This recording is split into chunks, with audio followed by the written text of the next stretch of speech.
Cette présentation, mais les sujets ont été un petit peu ce qui ont déjà été évoqués ici ce matin, donc j'y reviendrai pas, ou ce soir plutôt. J'y reviendrai pas. Le sujet des personnes âgées qui quand même préoccupe l'ensemble des communautés de communes et qui est prégnant et qui va l'être encore beaucoup plus avec l'accompagnement qu'on peut y apporter. Alors certes, il y a le conseil départemental qui a la compétence et les communautés de communes qui interviennent, mais on a vu qu'en matière de santé, par exemple, cette problématique, on la retrouve dans le monde très rural, dans le périurbain et aujourd'hui en ville aussi. Voilà. Donc c'est bien une préoccupation qui nous intéresse à tous. Et je ne reviendrai pas sur le problème de santé, mais je crois que il apparaît de par nos échanges aujourd'hui aussi, que c'est quand même un sujet sur lequel le pôle métropolitain pourrait certainement apporter quelque chose pour améliorer la situation. Et surtout la situation à venir qui quand même va être très préoccupante si on ne trouve pas des clés pour améliorer cela. Ensuite, il y avait la planification, je vais en parler puisque c'était l'objet de la conférence. On a parlé de promotion d'activités économiques du Béarn à des échelles, la promotion au niveau régional, national ou international. Et ça, c'est quand même une action qui peut être menée par le pôle métropolitain, car on a quand même des atouts sur ce territoire, des atouts économiques importants, et qu'il est bon de faire connaître à l'extérieur et les possibilités aussi que nous aurions pour accueillir des développements d'économiques exogènes qui viendraient de l'extérieur. La mise en lumière des lieux et des événements qui participent à l'identité du Béarn et qui méritent d'être connus justement à cette échelle nationale, ça a été aussi dit par la commission tourisme. Les questions de mobilité, j'y reviendrai pas, les mobilités intérieures, mais les mobilités extérieures avec l'échangeur de Berlane, toutes ces questions-là. Avait été évoqué aussi que la force d'un pôle métropolitain, elle est basée sur l'animation qui est menée, l'animation et la mise en réseau des compétences, parce que nous avons tous des compétences aujourd'hui dans nos communautés. De par la taille de nos communautés, nous avons dans nos communautés des compétences techniques que nous n'avions pas il y a encore quelques temps. Donc il faut mettre en réseau ces compétences et ces moyens, et également, je pense, élargir la participation des élus communautaires. Lors de nos premières conférences, nous avions ouvert les conférences seulement aux élus communautaires qui siègent au pôle métropolitain. Donc ceux qui sont censés être ici autour de la table. Et je pense qu'il faut l'élargir également aux élus de nos communautés de communes qui ne siègent pas au pôle métropolitain pour étoffer ces conférences. Voilà. Et ensuite, j'aborderai la conférence sur l'aménagement et la planification. S'il y a des questions là-dessus. Pour l'instant, avant de parler planification.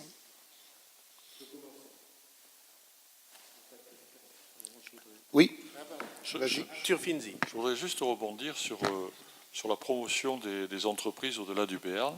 Alors bien sûr, on a des grosses entreprises, bon, mais on a aussi tout un réseau de petites PME qui ont des savoir-faire et qui aujourd'hui souffrent d'un manque de commercialisation de leurs produits et qui paradoxalement ne savent pas finalement de quelle manière communiquer ou le font mal. Je prends comme exemple sur Pontac la chaussure de montagne avec ce savoir-faire et c'est un produit qui dépasse largement les frontières de notre pays et c'est vrai que en termes de promotion, la promotion est peut-être pas faite comme elle devrait et je crois qu'on a un véritable rôle d'accompagnement avec peut-être un label Pays de Béarn. Voilà, le deuxième point, dans tes propos, j'y retrouve ce qu'on disait tout à l'heure en termes d'innovation. Je crois que les aspects de communication ou autres sont très importants dans le domaine. Eh bien, tu peux ouvrir la planification. J'enclenche sur la planification.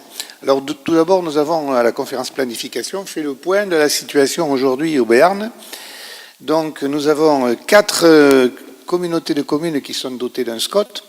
Le SCOT du Grand Pau en couvre 3, la communauté d'agglomération, la communauté Nord-Est Béarn et la communauté d'élus en Béarn. Donc 3 communautés dotées d'un SCOT. La communauté de communes du Haut-Béarn est également dotée d'un SCOT, mais qui doit évoluer de par la géographie. C'est un élargissement, pardon. Je m'en donnais la crampe. Suite aux fusions, donc c'est un document qui doit évoluer, mais il existe.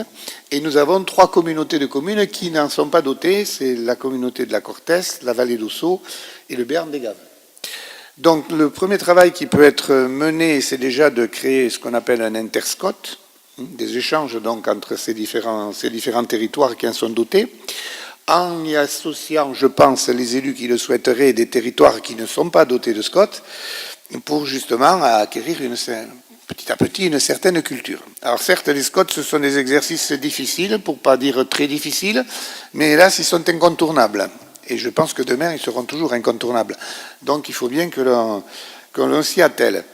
Donc ce travail interscot serait important, peut-être parce que nos documents vont devoir évoluer. De toute façon, le SCOT du Grand Pau va devoir évoluer, celui d'Oloron aussi, de par la fusion qu'ils ont connue. Et ceux qui n'en ont pas, je pense qu'ils vont être aussi amenés à en réaliser. Donc se posera la question de cette compétence, et peut-être derrière, c'est pour ça qu'on avait mis, et pourquoi pas à terme, un seul SCOT à l'échelle du Béarn. C'était l'interrogation que l'on avait. Il y a aussi les PLUI. Nous sommes engagés dans des PLU intercommunaux aujourd'hui. Heureusement, nous sommes 3 territoires engagés dans un PLU intercommunal, à peu près à la même échelle, à la même étape, aux mêmes étapes de réalisation. Là aussi, on se rend compte que c'est un exercice difficile, mais incontournable. Donc je pense aussi que là, nous avons à la limite de l'inter-PLUI à faire pour coordonner nos travaux respectifs, et aussi avoir une écoute peut-être par les services de l'État et les services du SCOT, de nos SCOT respectifs, plus attentive. Voilà ce qu'on peut dire sur la planification. Le deuxième volet, c'était la contractualisation. Alors en contractualisation actuellement, chacun des EPCI prépare son propre contrat. Donc nous avons un contrat pour le Grand Pau, nous avons un contrat pour l'Oloron, un contrat pour la vallée d'Ossau. Alors chaque EPCI bâtit avec ses propres techniciens son contrat, et chaque EPCI présente son contrat vis-à-vis de nos financeurs, la région, le département, ainsi de suite. Donc je pense que nous aurions tout intérêt, à terme, à faire une présentation de nos contrats commune, unique, à l'échelle du Béarn. Ce qui n'empêche que derrière, bien entendu, les actions, elles, qui figureront dans ce contrat, et on retrouvera des compétences semblables d'un EPCI à l'autre, les actions seront toujours, bien entendu, menées par les EPCI, elles seront conduites par les EPCI. Mais je crois qu'on gagnerait en force si nous présentions un contrat de territoire global au lieu de négocier nos contrats individuellement. Voilà. Donc il y a un travail à faire là-dessus aussi, avec nos équipes, puisque nous avons tous dans nos communautés de communes des techniciens, et également dans le Grand Pau, dans le syndicat du Grand Pau, des techniciens qui sont formés, rodés, expérimentés en la matière sur ces contrats. Donc en les faisant travailler tous ensemble, nous devrions arriver à un résultat pertinent.